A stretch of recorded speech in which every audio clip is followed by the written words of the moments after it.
Salut Antoine. Bonjour. Ouais, et toi? Ouais.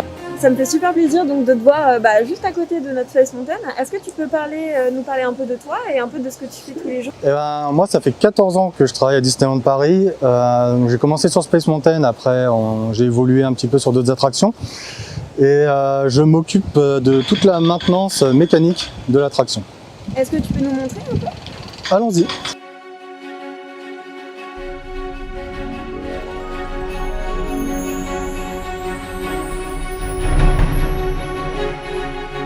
On a une équipe de nuit en permanence et on s'occupe également du contrôle des trains. On fait un contrôle global, tout ce qui est roue et surtout tout le système de retenue des harnais. Du coup, vous faites tourner l'attraction. Oui, effectivement, l'attraction tourne régulièrement pour s'assurer que tout fonctionne correctement le jour de la réouverture. Récemment, on a changé le câble de la catapulte ainsi que le pusher, qui est le véhicule qui se trouve juste en dessous. Par la suite, dans les semaines qui viennent, on prévoit de changer les moteurs du lift B. C'est la deuxième montée au niveau de l'explosion du destroyer. Lorsque l'attraction a changé les trains, est-ce que ça a changé quelque chose pour vous au niveau de votre travail?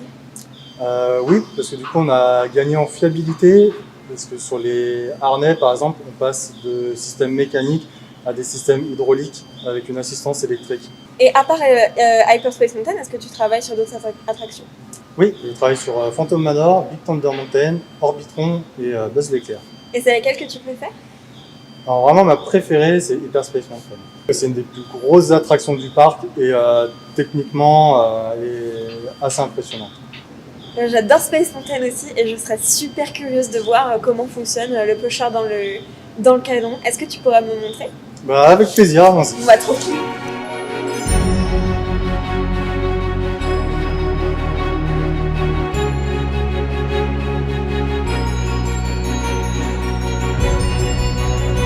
Ici on se trouve dans la catapulte, c'est la première zone de lancement pour nos visiteurs. Tous les équipements que tu peux voir au-dessus, c'est des équipements de sécurité. Donc il y a 21 freins et des anti-retours. Donc du coup vous checkez les freins aussi ici? Donc en fait les freins sont contrôlés par nos équipes de nuit. Est-ce que tu peux nous expliquer un peu comment elle fonctionne en fait cette catapulte?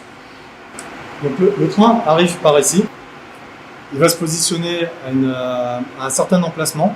Donc il va être arrêté dans les freins d'urgence.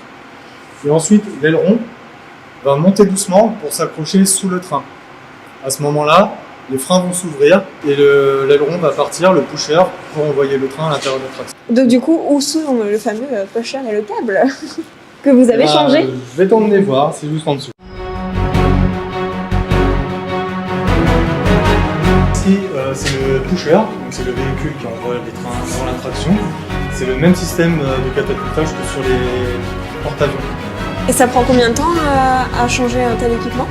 On va changer, il faut compter à peu près une dizaine de jours. À savoir qu'il y a 5 techniciens, matin, soir et de nuit. Il y a combien de marches du coup à monter jusqu'en haut? Il y a un peu plus de 200 marches. Un peu plus de 200. Bon, en tout cas, la vue d'ici elle est trop belle. On voit même jusqu'à Frontierland. Ouais, mais tu sais que c'est pas le point le plus haut de l'attraction encore. On peut aller encore plus haut? On peut encore aller plus haut. Je me souhaite y aller. Ouais, c'est parti.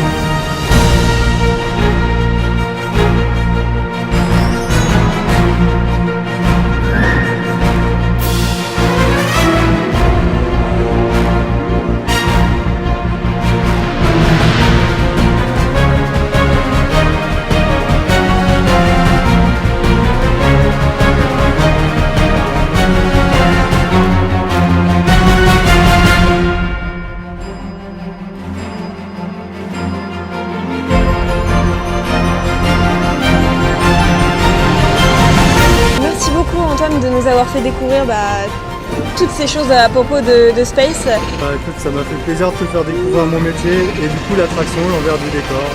Et du coup on se quitte sur cette belle vue sur le parc et merci encore.